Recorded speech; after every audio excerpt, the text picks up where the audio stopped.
Hello everyone and welcome to the another video on series of international human rights। और आज का हमारा topic है universal declaration of human rights और UDHR. तो आइए हम जानते हैं कि यूडीएचआर क्या है। जनरल असेंबली जो यूनाइटेड नेशन की जनरल असेंबली है यूएनजीए 1948 में वो सॉर्ट आउट करती है कि हमें क्या करना होगा। हमें protection of human rights and fundamental freedom जो है वो करना होगा ऑन एन इंटरनेशनल लेवल। तो इंटरनेशनल बिल्स ऑफ राइट जो है इंटरनेशनल बिल ऑफ राइट्स ये फर्स्ट स्टेप है towards protection of human rights and freedom. पर अभी तक कोई ऐसी एक इंटरनेशनल लेवल पर डॉक्यूमेंट नहीं आई थी जो कि डायरेक्टली डील करती हो किसके साथ, ह्यूमन राइट्स पर, किस पर, यूनिवर्सल लेवल पर। तो इसीलिए यूडीएचआर जो है वो एक फर्स्ट ऐसी इंटरनेशनल डॉक्यूमेंट बनती है जो कि डायरेक्टली डील करती है इनके साथ। इसको कॉम्प्लीमेंट करता है क्या, यूएन चार्टर।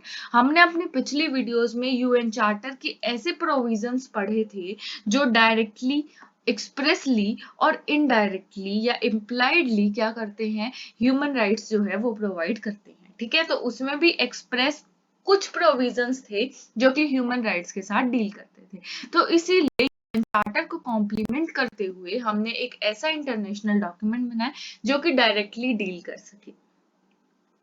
इसने क्या किया, जो हमारा यूडीएचआर था उसके आने के बाद हर कंट्री ने अपने कॉन्स्टिट्यूशन में जो है वो ह्यूमन राइट्स को इम्बाइब कर लिया और हर कंट्री जो है वो ह्यूमन राइट्स प्रोवाइड करने लगी। इसमें 30 आर्टिकल्स हैं fundamental freedom and human rights protection के लिए, प्रमोशन और यूनिवर्सल नेचर ताकि उसे मिल सके।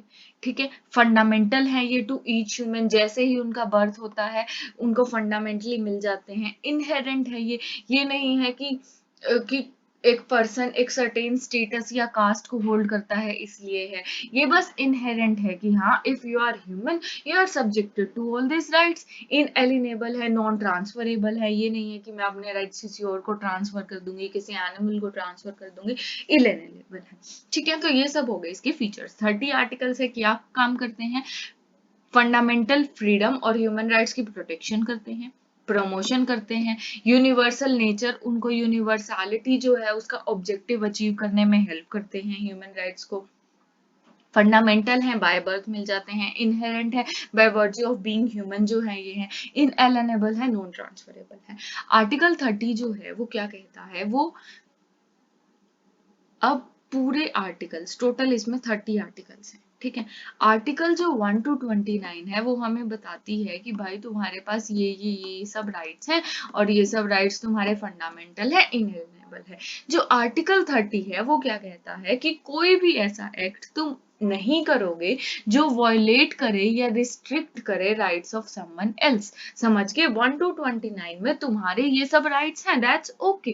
पर अपने इन राइट्स के गेम में, अपने इन राइट्स के अंदर छुप के तुम कुछ भी ऐसा नहीं करोगे कि वो किसी और पर्सन के 1 to 29 वाले राइट्स को वायलेट कर सके। इसको कौन प्रोवाइड करता है, आर्टिकल 30, कि तुम्हारे पास राइट्स हैं, बाय बर्थ हैं, ठीक है, उनको एंजॉय करो, पर उन राइट्स की एंजॉयमेंट में तुम कुछ ऐसा नहीं करोगे जिससे किसी और इंसान के जो है वो राइट्स वायलेट हो। ठीक है, अब हम देखते हैं यूडीएचआर की हिस्ट्री। वर्ल्ड वॉर 2 हुआ। वर्ल्ड वॉर 2 के बाद जो एलाइज थी उन्होंने क्या करा कि हमें 4 जो चीजें हैं वो बहुत जरूरी, 4 तरीके की फ्रीडम्स हमें बहुत इंपॉर्टेंट है जो हमें चाहिए एक यूनिवर्सल लेवल पे। सबसे पहली थी स्पीच की, रिलीजन की, फ्रीडम फ्रॉम वॉर और फ्रीडम फ्रॉम फियर। ये 4 जो फ्रीडम है ये हमें चाहिए। ठीक है, तो इन फ्रीडम को प्रोवाइड करने के लिए यूएन चार्टर बना जिसके गोल्स अलाइन करते थे इन फ्रीडम्स के साथ। फिर इसी यूएन चार्टर के आर्टिकल 62 सब क्लोज 2 के अंडर इकोनॉमिक एंड सोशल जो है कमिटीज बनने लगी।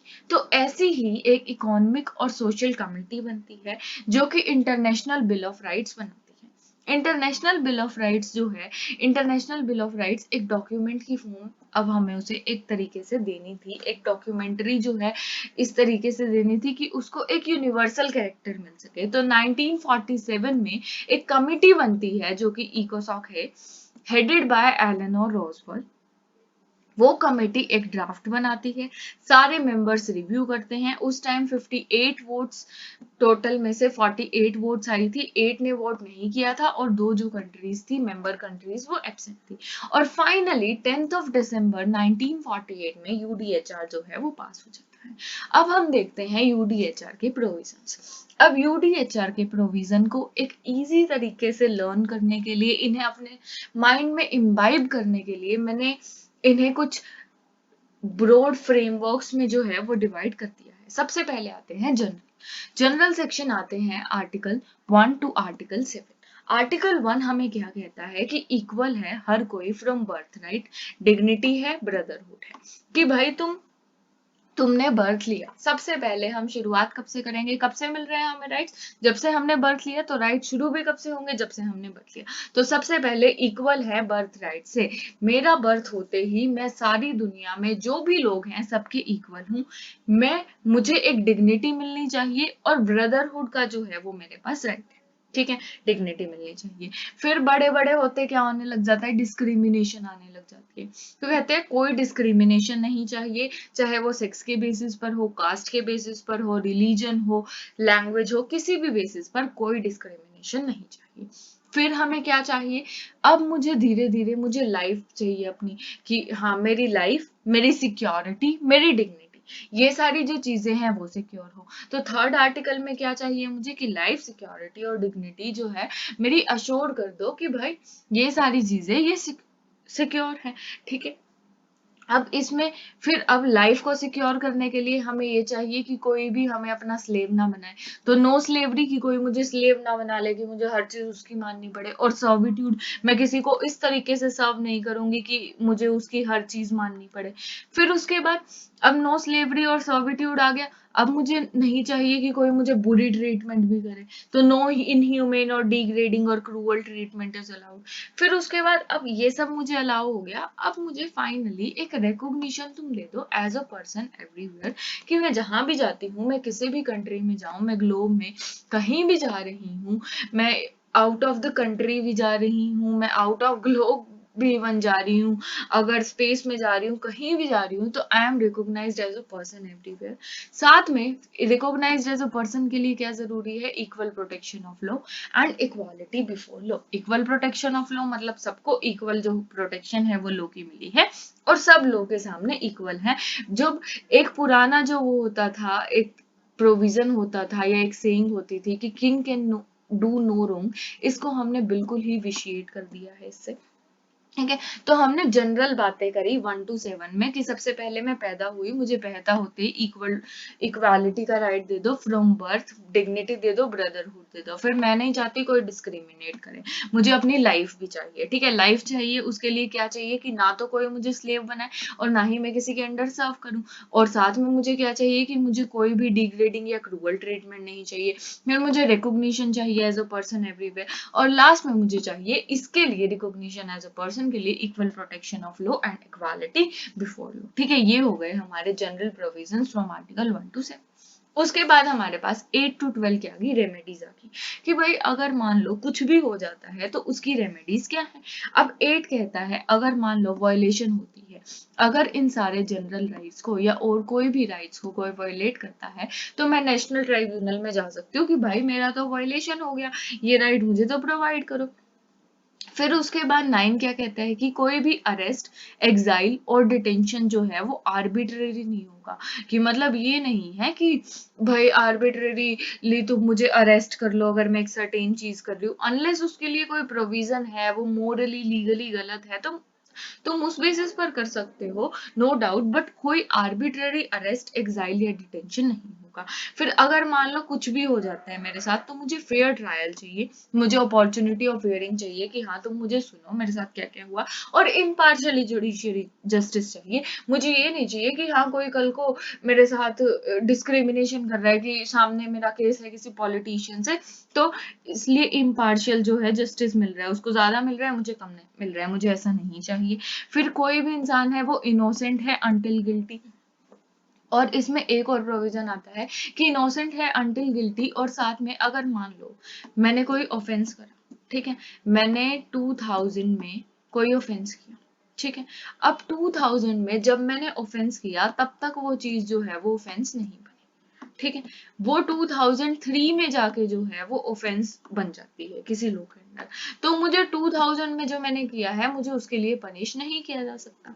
सिमिलरली अगर मान लो 2000 में ही मैंने कोई ऑफेंस किया, ठीक है, उसकी पनिशमेंट तब थी 1 साल, पर 2003 में कोई स्ट्रिंजेंट लॉज आ गए जिन्होंने उसकी पनिशमेंट जो है वो मिनिमम कर दी 3 साल।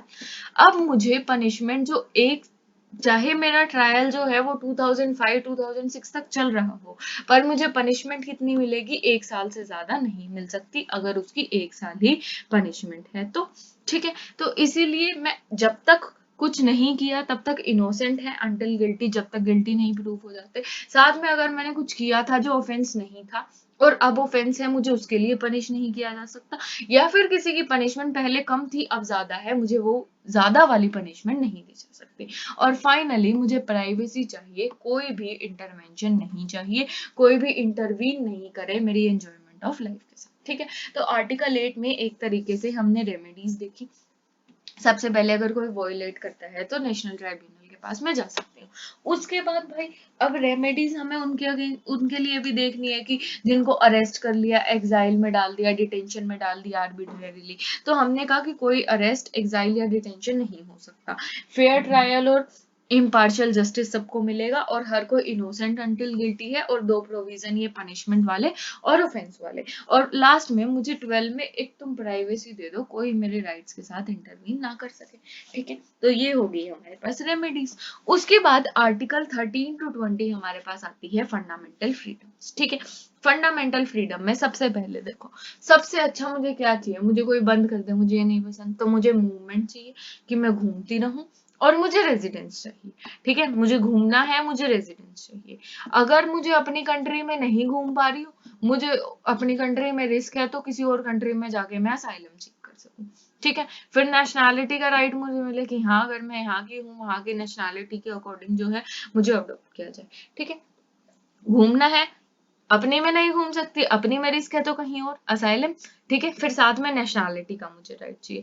फिर अब भाई घूमना है, शादी करनी है, तो मैरिज एंड फ्री फैमिली के राइट्स मेरे पास होने चाहिए कि हाँ मैं किसी से भी चाहूँ मैं मैरी कर सकती हूँ। और फ्री फैमिली के राइट्स जो हैं वो हमारे पास हैं कि हमारी मर्जी है, हमारी चॉइस है, हम फैमिली अपनी कैसी रखना चाहते हैं, कैसे प्लान करना चाहते हैं, ये सब, ठीक है। अब शादी होगी, शादी के बाद घर चाहिए घर रहने के लिए, ठीक है, तो हमें चाहिए प्रॉपर्टी।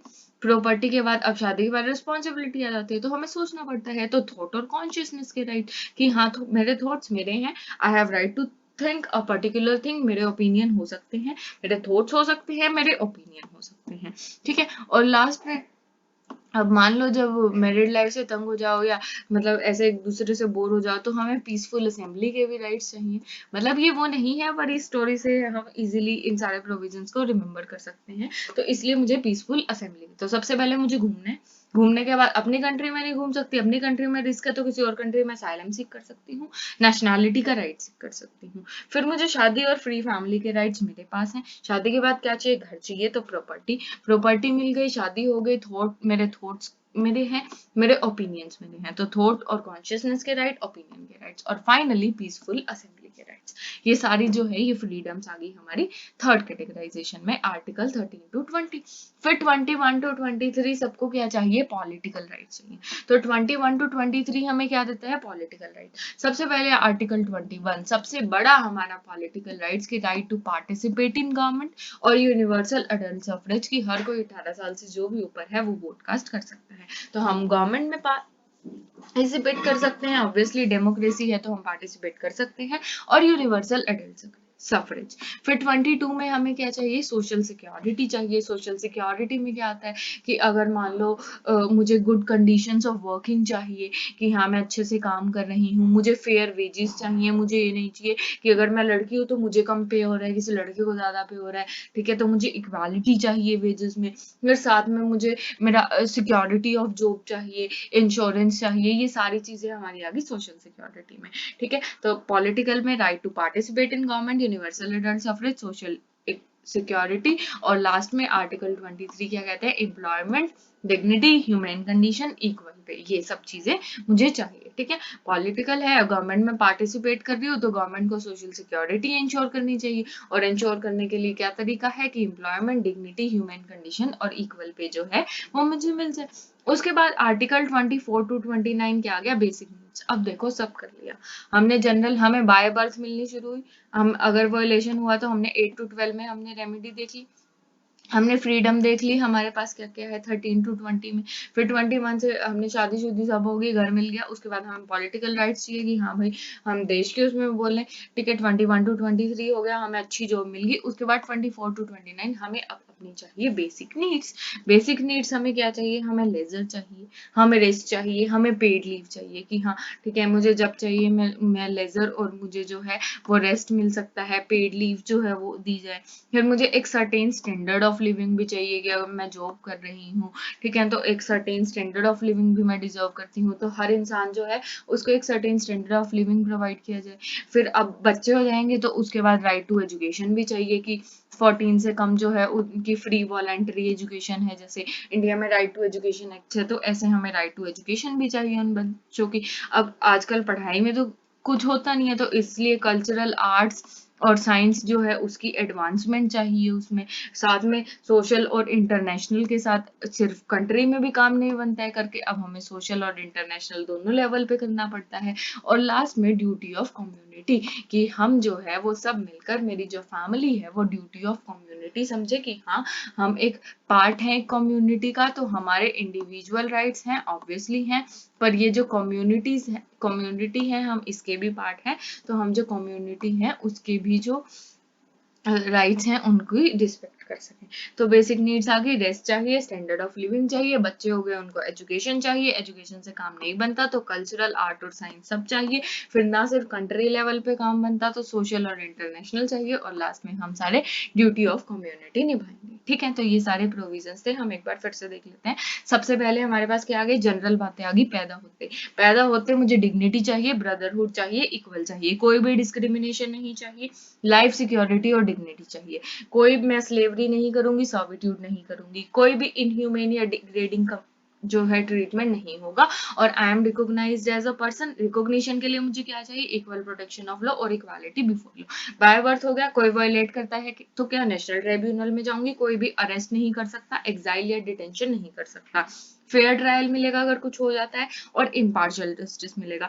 जब तक गिल्टी नहीं प्रूव हो जाते तब तक क्या है, इनोसेंट है, और प्राइवेसी, नो इंटरवेंशन। फिर हमें फ्रीडम चाहिए, घूमना है, फिर असाइलम, फिर नेशनैलिटी की, और ये सारी फ्रीडम चाहिए। फिर हमें पॉलिटिकल राइट्स चाहिए, हम गवर्नमेंट में पार्टिसिपेट कर सके, हमें सोशल सिक्योरिटी मिल सके, एम्प्लॉयमेंट, डिग्निटी और ये सब मिल सके, और लास्ट में हमारी बेसिक नीड्स, और सब कह के आर्टिकल 30 में कि हाँ ये सब राइट्स मेरे हैं, अग्री, पर स्टिल मैं इन राइट्स को एंजॉय करते करते किसी थर्ड पर्सन के जो राइट्स हैं उनको वायलेट नहीं कर सकती हूँ। अब यूडीएचआर का प्रीएम्बल क्या कहता है, वैसे हमें पहले पढ़ना चाहिए था, पर चलो it's okay.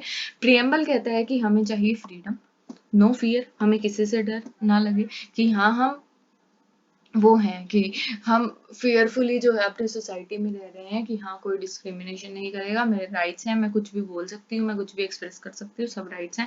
Friendly relation, article 1 में ही कहा है, ब्रदरहुड, तो सबके साथ फ्रेंडली रिलेशंस हो और ब्रदरहुड हो, और साथ में कॉमन अंडरस्टैंडिंग। आर्टिकल 30 भी हो गया हमारा कि हाँ भाई अगर मुझे एंजॉय करना है मेरे राइट्स मैं करूंगी, पर किसी और के राइट्स को वायलेट नहीं कर सकती। अब हम देखते हैं सोर्सेज।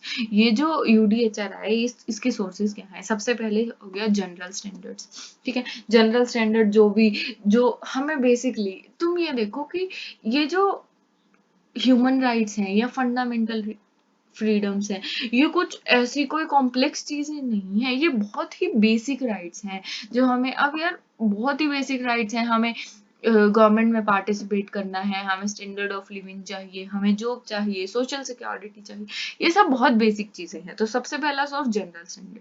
फिर इंस्पिरेशन कहाँ से है, डिक्लेरेशन, ठीक है। बिल ऑफ राइट्स है, वर्जीनिया डिक्लेरेशन ऑफ 1776 आई, ये सब हमने हमारी हिस्ट्री ऑफ ह्यूमन राइट्स की वीडियो में पढ़ी है, तो प्लीज चेक इट आउट, ठीक है। फिर कस्टमरी हो गया, जो कस्टम्स थे वो धीरे धीरे कस्टम्स चलते आ रहे थे कि हाँ हमें फ्रीडम मिलनी चाहिए और ये सब। फिर जुडिशियल डिसीजंस जो थे अलग अलग केसेस के वो। फिर लॉ थे, साथ में कॉन्स्टिट्यूशन अलग अलग कंट्रीज के, इन सब से जो है हमने inspiration Lee for UDHR.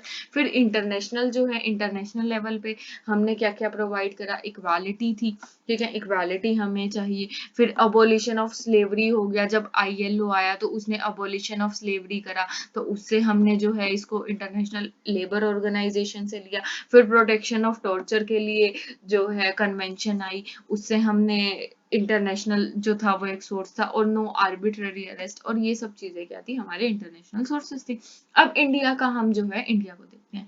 India 26 of December 1949 में पार्ट बनती है इसका, ठीक है, और पार्ट 3 और 4 जो है कॉन्स्टिट्यूशन में इसका आता है, जिसमें वो ये सारी चीजें जो है इम्बाइब करती हैं।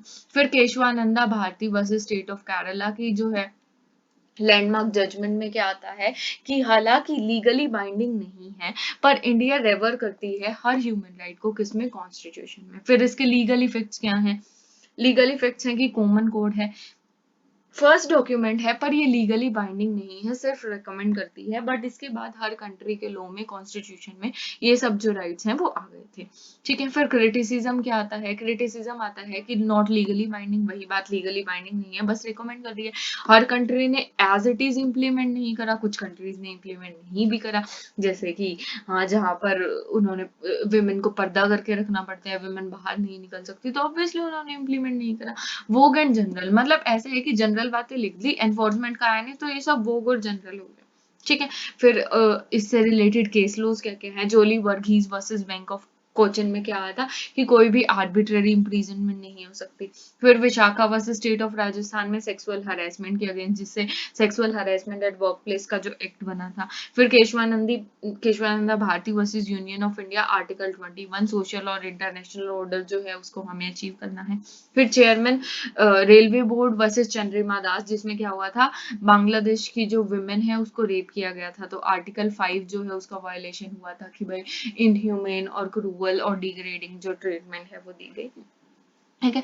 तो ये थी हमारी आज की वीडियो। आज हमने पूरी ब्रॉड तरीके से हमने पढ़ा यूडीएचआर को। ऐसी ही और वीडियोस के लिए बने रहिए, चैनल को लाइक कीजिए, सब्सक्राइब कीजिए। Thank you.